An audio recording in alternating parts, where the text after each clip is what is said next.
What is an Ubermensch? Um, if you're brought to my video because of my use of the term Ubermensch and you're looking for Friedrich Nietzsche's definition of the Ubermensch, you might be disappointed because this is not fully going to be Nietzsche. This is rooted, my foundation is in Nietzsche, but then I have my own philosophy that ironically I'm evolving into. And so if you catch me a year from now, my definition might change. Okay, so as of today, whatever today's date is, March 19th or 20th, whatever, um, this is my idea of what the Superman is. And then a year from now, I might, as I learn more, as I ponder over this more, I'll probably change it. Anyway, for those who are unfamiliar with the term, Ubermensch is a German expression, uh, like I said, created by Nietzsche, coined by Nietzsche, I'm sorry, that answers the question if man evolved from ape, if man evolved from an earlier, more primitive species, and it is true that evolution is a not never ending, continuing process, then is also true that we're in the middle of evolving into something else. So, what is that something else? If you look at what we evolved from, right, the earlier species of human, um, pretty much physically it's the same. Like if you took a Neanderthal and put clothes on him, shaved him, you wouldn't see much difference between him and us today, right? You would just think he's just, white guy. That's it. Of course, all the anthropologists always come up with that idea that everybody from ancient times is white or an ape. So I don't know what the fuck that's all about. But anyway, yeah, physically we're pretty much the same. The evolving is not psychological, is a mental, intellectual evolution. Physically, we're going to be the same. Like you ever see these experts that think in the future we're going to have these big heads and little skinny bodies, and we're pretty much going to look like what people always see coming off the UFOs. For those who see UFOs, I don't believe that's true. I think we're going to pretty much be the same humans that we are today physically, but we are going to be more advanced intellectually. Just look at the last 100 years. We've learned more about the world in the last 100 years than we've probably learned over the last 1,000 years, right? And so, the change of lifestyle for a modern human today, for a person today in the developed world, is dramatically different than it was 100 years ago. And 100 years ago, um, their lifestyle was only slightly different than maybe 1,000 years earlier. So we've actually evolved a lot in 100 years. So anyway, so the Ubermensch is really two things. It's the idea: what are we going to evolve to, right? What will we be 1,000 years from now? What will we be 500 years from now? And it's also the idea that there's some of us today that are going to lead the way, right? So you think about the first mammals, the first animals that come out of the sea onto land. Did they all come out at the same time? Was it like all at one time? They all said, "Hey, let's get out of the ocean and go live on land." No, it wasn't. You started out with a few of them that came out of the ocean, and he died. And then a few more came out of the ocean, and they died. Then a few more came out of the ocean, and they stayed longer but reproduced. And their offspring never went back to the ocean. They couldn't. They stayed. They became land animals. And eventually, we ended up with all these species that we have today. But it wasn't just all at the same time, right? So it's the same thing for us. When man started to, man first said someone came up with the idea that the world was round. Everybody thought he was crazy. Somebody thought, hey, we could build a contraption, we can build a vehicle that can fly. They thought they were crazy, right? There were people who thought, hey, we can go to the moon. They thought that was crazy. So it's always a few that lead the way, and then all the rest follow. The ones who follow are called the herd. And I might be oversimplifying it, but the ones that follow are called the herd. The ones who lead are called the higher men, the overman, the superman. And so, like I said, there are two ways to look at the Ubermensch. It is the idea of what is mankind to become and who will lead the way. And so there are many people, you may know some, who are actually walking Ubermensch today. They are more advanced than everybody else in your circle. If you look around your circle of friends, you may know someone who's just intellectually superior to everyone else. And not just smart guys. These are forward-thinking guys. These got people that think out of, or women, who think out of the box. And what they believe, what they preach, which sounds crazy today, is going to one day be common knowledge. It's going to be common practice, right? And so there was a time when people thought it was unrealistic to run a mile in under 10 minutes, or run a mile under 3, whatever it was. You know what I mean? So things that we once thought was impossible are now common knowledge. And Ubermensch, supermen, are the ones who lead the way. They're the ones who discover. They're the ones who come up with the new ideas, and then they go back to the group and say, hey, come on, there's something else out here, right? The idea that at one time, everybody thought if you got sick that it was basically God that was going to heal you. And somebody discovered there are plants, there are ways to cure yourself that don't rely on prayer, right? And so today, when you say, like when you're on social media and they say, forward this email so somebody can get healed, it sounds stupid to you. You know what I'm saying? There's a term, there's a saying that, excuse my language, but smart motherfuckers are considered crazy motherfuckers by stupid motherfuckers. When you are more advanced than everyone else, you usually stand alone, and you are ahead of the pack, and everyone else thinks you're crazy, until everyone else, more people think that way, and then all of a sudden that allows them to do it. So the majority of people are followers, and a very small percentage of us are leaders, that we are forward thinkers, and we are more advanced than the rest of the species. And that, to me, is what an Ubermensch is. It's someone who is trying to become part of the more advanced of us. And so there are 11 characteristics. I wrote them down. Let me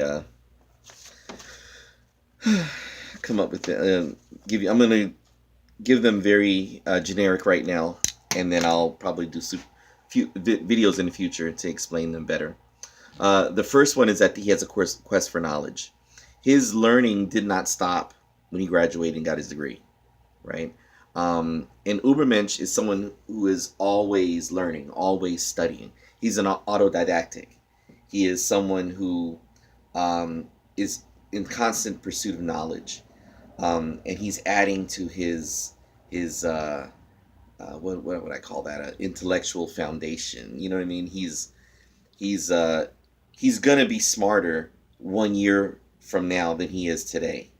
And it's constantly getting better and better and better, and he's learning more and more and more. For most people, you catch them at 32, they probably know not much more about the world than they do at 42. And to me, that is what I consider, that's what's called a last man. That's someone who's more concerned with, who's going to win a Super Bowl this year than how can we change our environment? How can we, you know what I mean? Buying the new model of a car as opposed to early retirement. Someone that is uh, constantly learning and making himself better and smarter and stronger. Okay, so that's one. Two, he's multilingual. He is he appreciates other cultures, other languages. Um, there are thousands of languages on this planet, and even in this country right now, there's no reason for anybody to be walking around and not at least speak basic Spanish. I mean, unless you're living like up in a mountain somewhere in Appalachia, there's no reason at all for you not to at least know basic Spanish, be able to do a business transaction in Spanish and greet someone and introduce yourself. If an advanced person is going to pick up other languages and going to learn about other cultures and appreciate other cultures. Anytime I hear someone that has no interest in other cultures, to me that person is backwards, and to me they're a caveman. This world is so big. How can you be so small-minded as to think that there's no need to learn, or there's no benefit in learning other cultures and other languages? So, and it's also been said that people who speak at least one other language, are more have higher IQs. They're smarter than people who don't speak another language. And yeah, I mean, you got your master's degree and all that other bullshit, but um, there's just something about someone who is able to communicate in two different languages. You know, now I could do another video on this. When you, if you can do, um, if you can imitate or mimic uh, accents, right? Even though you don't speak another language, if you can do accents, and you want to switch from, say, a Caribbean accent to maybe a Chinese accent to, I don't know, a French accent, you're accessing in your head the same place that language is stored. And I'm multilingual, so I grew up speaking four languages. And when I imitate languages, I'm sorry, not languages, when I imitate um, uh, uh, accents, sometimes I find myself accessing that same place in my head, that same, I want to say pool of knowledge, but that same place, the same place that I'm storing words in other languages.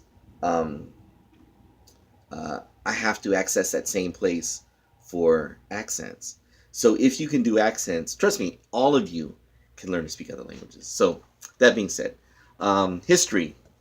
You have to know history. I mean, you don't have to know everything about history. You don't have to be so good that you can take tests and give dates and all that kind of stuff. But at least understand history and know the history of the world that you live in, the country that you're in, and maybe related cultures, and understand how uh, that history is connected to the world you're in today.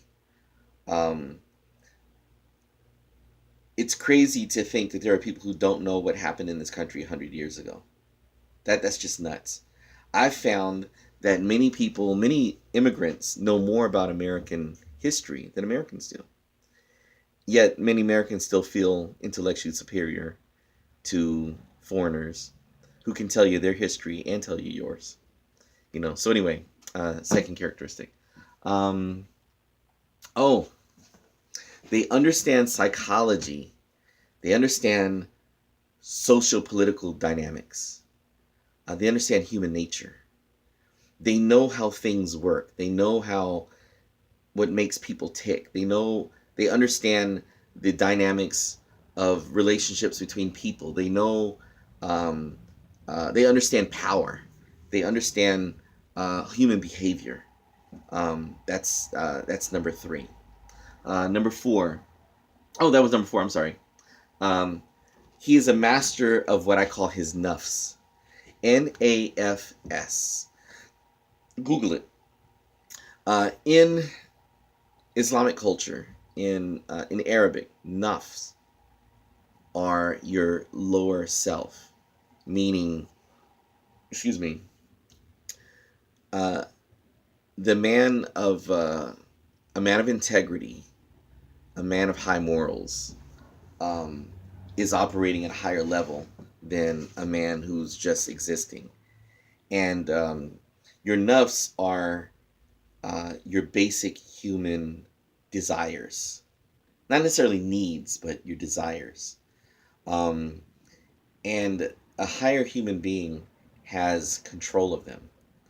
If you can't turn down a sandwich, in Islam we fast. If you are so weak that you can't turn down a sandwich, if you're so weak that you can't resist um, your lust for another woman and you're married, you're not a very advanced human being. Um, and now I will say something a little bit later on about that, but the advanced human being cannot be controlled by basic urges. That's the point. Okay. Um, Number 6, he is an alchemist of health, wealth, and happiness. What does that mean? He is someone who can control what happens in his life. You can't control everything, but you can control most things. And what people the key to success in life is health, wealth, and happiness. Being able to make myself healthy, right, through exercise, eating right, not taking, not putting chemicals and substances in my body that's going to hurt it. Um, Managing stress, you know, wealth. He knows how to handle his money, right? You could take a fool and give him $1 million, he'll end up broke. But you take a wise man and give him, a minimum wage job, and in 20 years he's sitting on $100,000. Why is that? It's because he's an alchemist. He can create something from almost nothing. And they say that the true rich, if you strip them down of all their wealth and place them anywhere on the planet, within 10 years he'll be wealthy again. What does that mean? That means that he understands wealth. He understands how to create it. He understands how to make it, how to keep it. Someone who doesn't understand wealth, like I said, you can give him $1 million, and within 5 years it'll be gone. And if you know what alchemy is the pseudoscience of making gold out of other elements. And it's a pseudoscience because it's not real. But that same term is used to describe people who can create something from nothing. Okay, and then of course happiness. What are the keys to happiness? Is happiness just when you have money or when you have love? No. Happiness is something that's internal. No matter what goes on around you, inside you got peace, right? And this body and this philosophy, this mindset ensures that no matter what happens, that you're going to be content with life, and you're not going to be depressed, and you're not going to be angry, and you're not going to be self-defeating and suicidal and depressed and things like that. There's a term, it's an expression that Nietzsche uses. It actually came from Marcus Aurelius in his book Meditations, and it's called Amor Fati. Amorfati. It's 2 words. Amor Fati means to embrace or to love fate. And I can do a whole video on that, but anyway, let's go move along. Number 7, he rejects trivialities of life. Like I said, this is a guy who makes good use of his time, who doesn't bother himself with silly things like wearing expensive clothes and entertainment and nice shoes and things. And I'm not saying there's anything wrong with having nice things, but when he's obsessed with those nice things, he has no interest in current events. He has no interest in what's going on with his children, with his family, with his future. He's only concerned with entertainment, what makes him feel good. That is what we call a last man, and the Ubermensch is someone who rejects all of those things in order for something higher and more important. Okay, so that being said, um, oh, number 8, he's in search of others like himself. Now, that's where I think I part from Nietzschean philosophy. A lot of people who follow Nietzsche say that the last man, I think Nietzsche probably says it himself, that he's a loner. And I don't agree. Because in his book, Thus Spake Zarathustra, the protagonist of the book, the hero of the book, is looking for people to mentor. He's looking to pass on what he's learned, right? An Ubermensch is looking for others like himself, and he's also for two purposes. One, to learn from. He's looking for someone that he can learn from, and even if they're just a contemporary, someone that he can exchange ideas off of, even someone who disagrees with him, which is something I deal with in the martial arts. That martial artists always have to hang around like-minded people, and you don't have to. Sometimes it's people who think contrary to what you think that make you better, because either they challenge what you believe or they introduce ideas to you that you've never really thought of, and they force you to defend your even a PhD has to defend his thesis. You know what I'm saying? You defend your position, and then either it makes you understand more about your position or it makes you modify your position. So seeking others like and unlike himself to make himself better, and then as well as seeking students, seeking people to teach. What is the purpose of me learning all these great things about the world and I don't teach them to anybody, right? That's like being a rich man with poor children. What's the purpose of having all this money if I can't pass it on to my kids or teach my kids how to make it? You know what I'm saying? So that's number 8. Number 9, you probably won't hear this one out of Nietzschean people. He's a seeker of ancient knowledge, secret knowledge, and lost knowledge. What does that mean? I don't believe that all the knowledge of the past has been passed on to what we are today.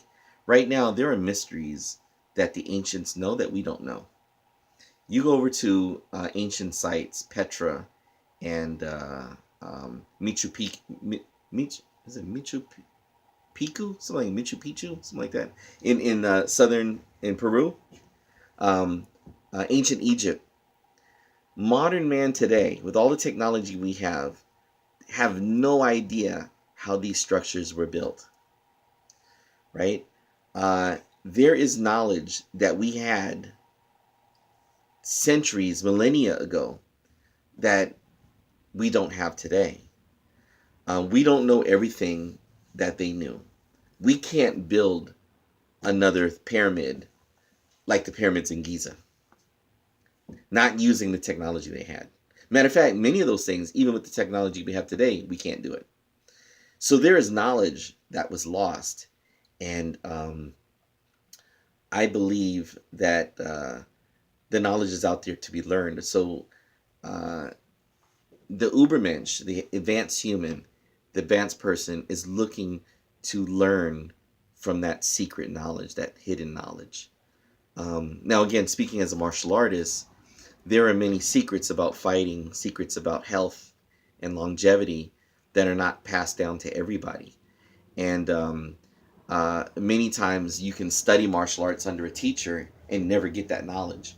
So an advanced thinking martial artist, a super martial artist, is going to look for those people who can teach it to them. It's not enough to just know what's in front of you. You got to find out what's hidden. You got to peel back the layers and dig. And so, just as I said in the first characteristic, that he is always seeking knowledge, not just what's out there, but what's hidden. You understand? So, that being said, uh, number 10, which is something I guess my friends would all say, that he is a loner. I value my time alone because it allows me to do things like write books, to think up these philosophies and come up with these ideas. It allows me to stand alone in every field that I'm in: sales, martial arts, poetry, Afrocentrism, um, Pan Asianism, which some of you guys probably never heard of. Um, Excuse me. Even my religious beliefs are outside the box um, for my counterparts. And one of the reasons why is because I spend a lot of time by myself, because I have more time to develop and reflect and think, and I value that time by myself.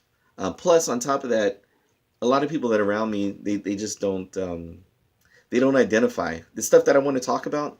I got to go online to find people like that. I have a few friends around the world.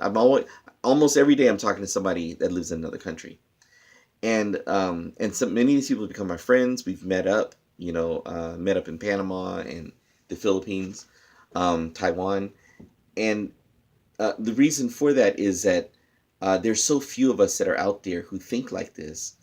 Like I said earlier, we seek out others similar to us, and we bounce ideas off each other back and forth. So, if you're one of my martial art friends looking at this, you know what I'm talking about.